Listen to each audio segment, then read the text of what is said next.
Welcome to Snippit Sports Science Podcast. This is Jared Coleman-Stark, today interviewing Dr. Adam Storey.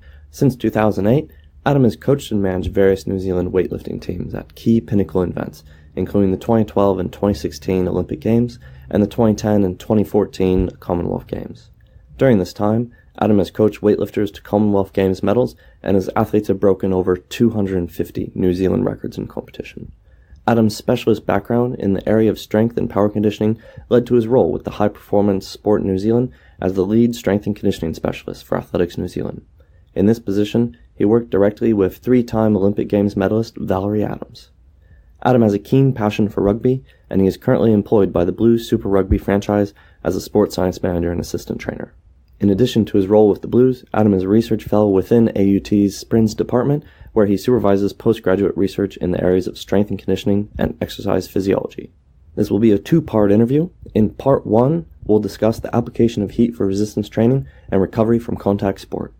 In part two, we'll discuss how to apply heating in different environments, such as in chambers or heated gyms.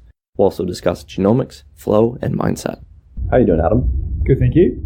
So what would you like to talk about today? I think we'll keep it pretty open and have a discussion around, I guess, all things resistance training, a bit of heat stuff. I guess some random topics that are sort of rattling around in the back of my head at the moment in terms of how we can make people just better athletes or better people. Cool, let's get into it. I guess the overall heat application is still fascinates the hell out of me, but sort of moving into the localised heat stuff, that's going to be quite fascinating as well. Like obviously targeting that for there's clinical purposes as well, like coming back from injury, you can just hopefully restore atrophy in a faster manner. Yeah. But then again, we with that PhD, we haven't fully teased out all the designs for the entire project, but there could be a potential priming study in there as well. Yeah. One thing, if we do look for that localized as a prime, I think we'll be looking at things like enhanced nerve conduction velocity, those types of measures. And I know like UK and British cycling, they were using like those hot pants or heated pants as part of their warm up for the track cyclists. And actually had a master's project that was lined up to do a similar thing, but a netball. So trying to see if you could get that same effect in a team sport environment where it's not as controlled, like you don't know when your start time is going to be, you don't know when your maximum effort's going to be within a team sport, but whether the application of something like hot pants would be beneficial to an athlete that's doing a hell of a lot of repeated jump efforts and things like that within their sport. So, but just trying to understand the mechanisms of things is always something that I want to get my head around. So so hence the reason we've done the stuff in the practical setting with the heat and performance, but now with the localized heat study, we'll be able to look at some of the molecular changes that are happening and which pathways are upregulated, which are downregulated, and that's brilliant. Yeah, we've sort of achieved the point where we know it works. Yep. At this point, heat training is now getting that tick of establishment. Yep.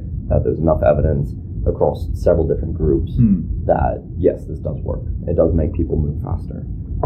And then we're drawing from those sprint mechanistic studies and saying that it's the nerve conduction velocity and those sorts of things. And we want to see if it's the same in the actual resistance training as in the sprinting. Yeah, and I guess the other thing that really fascinates the hell out of me, like now being involved in rugby environments, is the potential protective effect that it has. And there's in animal models, when they've put these animals in saunas or little spas, little jacuzzis for quite extensive periods of time, but 48 hours before quite damaging exercise protocols, those rats have been sweet, in terms of their damage markers and things like that. So again, you're looking at a contact sport environment, rugby players, could that be something that we can bring in? You go to a sauna or a spa-based intervention day before, captain's run, a massive match, and will we see their ability to recover post-match greatly enhanced? I think it's crazy. It'd be crazy cool, exciting. Yeah, I remember one time we were looking at trying to look at the difference in muscle damage between lifting versus impact. Yeah. So in an impact sport. Yeah. And we were trying to design something that could actually get through ethics. Yeah. But how do you apply impact in a controlled manner to an athlete that would get past ethics? It's like, I don't think we could do it. Well, I know. I'm examining or reviewing a PhD proposal that's going through AUT at the moment. It's for a massive concussion study. So that's How do you control applying a concussion to an athlete? You can't. You're brain damaging people. It's crazy. I said to my wife, like jokingly, I said, if this was in the 60s or 70s, I'm sure like the Soviets would have done the study, and then they would have elicited a controlled concussion across their participants, like with a big 20 kilos weight that was like swung on a pendulum or something, and they would have paid them a couple of ruble, and that's your study. But incredible. Yeah, now it's just sort of opportunistic. And then still the athlete still needs medical care rendered to them before you could do any study intervention. So so then it's a bit there. That's tricky. I mean, I've seen some papers where they've created a almost like a metabolic type circuit which is meant to simulate the demands of a game, and it's there are elements of contact in it, but when you're sidelined on these Super Rugby games and you see 120 kilo guys going into each other at full velocity, you can't replicate that. I think impact is really undervalued in sport.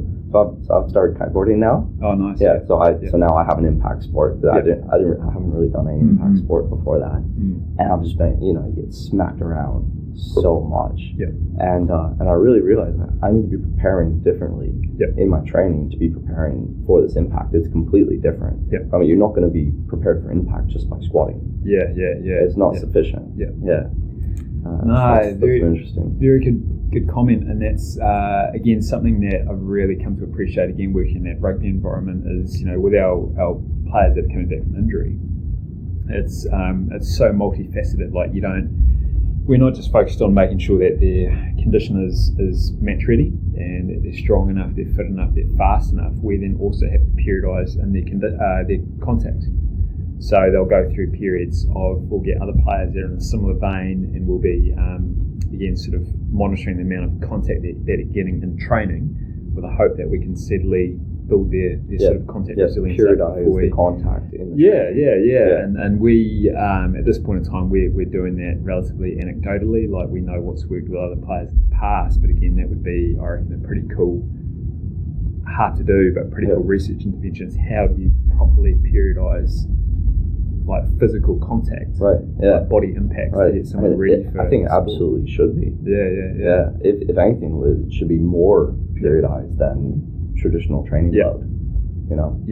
And so, but then it's the matter of control of we can't really rate an impact. It's a doozy of a question.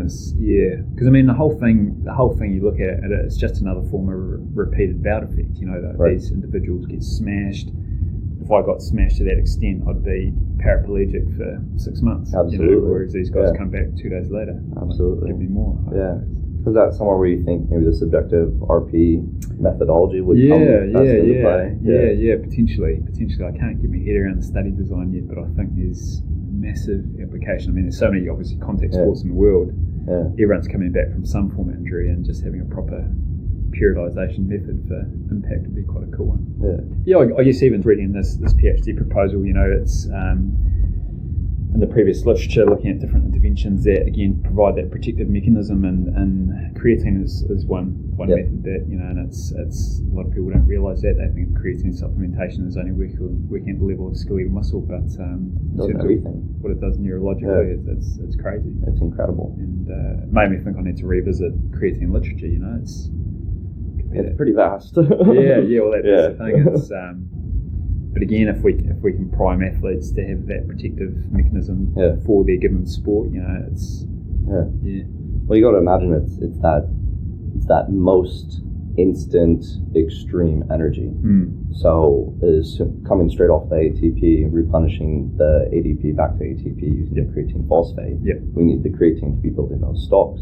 And so anywhere we use energy, it's going to have a benefit. Like that fast, instant, extreme energy.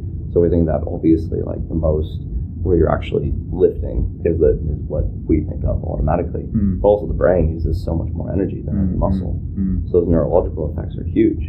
And then thinking about the impact, that's an instantaneous power, massive eccentric sort of contraction that you're attenuating that impact into you. Massively. And so I would imagine the energy system used during impact would be your creeping. So it does make sense if you think through it, but I can't imagine anyone looked at that. No. So that's pretty cool. Did you look at much sort of metabolic changes with heat, or have you sort of no, very little. So we didn't do any bloods. Was one of our things. So we wanted an entirely non-invasive, non-harmful study. So I only have saliva measures. I only have skin temperatures. So I have a tympanic membrane temperature. Nice. And I have 6 sites for skins. And so I did a little method to get the muscle temp. Because I can't actually thread the thermistor into their muscle. But I found this really cool paper with an eye disc. Have you heard of it? Yeah. So it's just a bit of neoprene over a skin sensor, and apparently the thickness of the neoprene relates to how deep into the muscle the temperature would be. Really? Yeah. So I've just got that right over the VL. Okay. And so I've got skin thermistor, and then I've got a bit of neoprene on top of it, just a bit of wetsuit. Perfect. Correct thickness. Cut that into a little disc. And put that over the top, and there's a whole paper on the validity of it. Okay. So I'm like, all right, may as well use it. At least I don't have to be threading thermistors into people's muscles. Okay. But I mean, obviously, not as good as real muscle temp. But in terms of pros and cons, I think it massively outweighs actually doing a bit of the mechanical damage, stimulating it. 100%. Because I read VU a couple of weeks ago, and we were just having a chat around the study design for the heat study, and that's one thing that came up. The thermistors. Right. What temps are you going to take? And some participants, they just don't notice it at all, but other participants are just screaming, and it's. And then you end up with one N for all your other measures, and then a different N for your muscle temps. And sometimes, I don't know how many participants, is it general population or? Yeah, well that's the thing, we'll probably do a couple of designs where it will be general pop, but then once we get, we'll probably look to do more specific stuff, training interventions within athletic populations as well. As I said, whether it's more for one study is geared towards more rehabilitation settings, and one's more towards performance-based stuff. I just think heat is just such a massive area that. Oh, it's basically snake oil. Genuine snake oil. It just does everything. And you think about it as a stimulus, and it's similar to exercise. I've heard it described like a poly pill. Where it has one intervention that has all these amazing outcomes. And so I think heat is very similar to exercise as one of those sorts of poly pills. 100%. For us to be applying to humans. It just works for humans. Yeah, and I mean, historically, you look back at the traditional strength and power athletes, like the Bulgarian weightlifters, apart from all the bloody steroids that they were eating 12 times a day. Their sauntering routine was pretty stringent. There's legends that, those guys after training sessions, they would be sedated, or they'd go into a sauna session, like a pretty vigorous sauna session post-workout, and then they'd be sedated straight away. So they could tolerate more heat. So they basically get a massive spike in their hormonal profile, and then literally put to sleep, so they're getting that double whammy effect. So they would sleep. Yeah. Well, so this is actually a little bit of. So this is a very bizarre thought that I had at one point. Polynesians are massive, incredibly muscular people. I know where you're going with this. Always, Talk to me. So I've looked at heat maps of the Earth, right? Because I just look at anything temperature related, just all the time. And there is one place in the world where it is hotter at night than during the day. And it's Polynesia. And we think about our 3 biggest stimuli for growth hormone. Number 1 is sleep. Number 2 is heat, and number 3 is exercise. Yes. I had this conversation with people as well. Sleeping while it's hotter, because that's when they would experience a heat stress, because that's the hottest part of the day for them, is at night. So they'd be experiencing a heat stress while sleeping. And so it would accentuate that growth hormone response while asleep. Massive. And I've had this conversation with people as well. I can't believe anyone else has ever thought of this. And people say, the Polynesian diet's the tara. It's not the tara that's making these people that big, that strong. And same thing. I've said that about other countries as well. You look at everyone likes starch. Everyone has a root plant. I mean, taro is amazing, but it's not the only thing out there. It's not some secret thing that's putting 30 kilos on these guys. I mean, it is great because you got incredible, wonderful carbohydrate there, and as well as all the micronutrients. It's so rich. Like it is just about the best carbohydrate there is. But there are other ones just as good. 100%. And then you look at, I guess generally speaking, the physiques of the African population, and anyone that's come from heat. There's someone that's come from colder climates, and you're telling me there's not just a causative link there, that they're constantly exposed to that environment, and by default, they just happen to be more, greater level of hypertrophy, greater level of strength and power. I think there's something there. And then when someone can come in and say, "Oh, but what about the other giant people in the world, Scandinavians?" They spend an hour or two in a sauna every day. They love sauna. That's the other weightlifting group I was going to say is the Finnish. You look at it, go search any sauna literature. It's all Finnish. It's all Finnish literature. They love sauna. So leading into sort of from 2008 to about 2010, we had one of our coaches for the New Zealand team was a coach from Finland. So he's a Finnish coach as well. So he basically smashed in the whole sauna culture within our weightlifting fraternity, and we did a lot of training camps over in Finland as well. And all the lifters just got loved to go into the saunas pre and post training, I think I just feel, and I mean, particularly for weightlifting, I mean, we're talking about muscle mass mostly here and lifting velocity, but also the mobility effects are even more proven. So for weightlifting, that's obviously being one of the most important factors as well. Can you get into those deep positions, deep overhead positions? And heat's even more proven for mobility benefits as well. Sure. But it's interesting, that geographical stimulus. That's so cool you thought of that. Who did you have a chat with that about?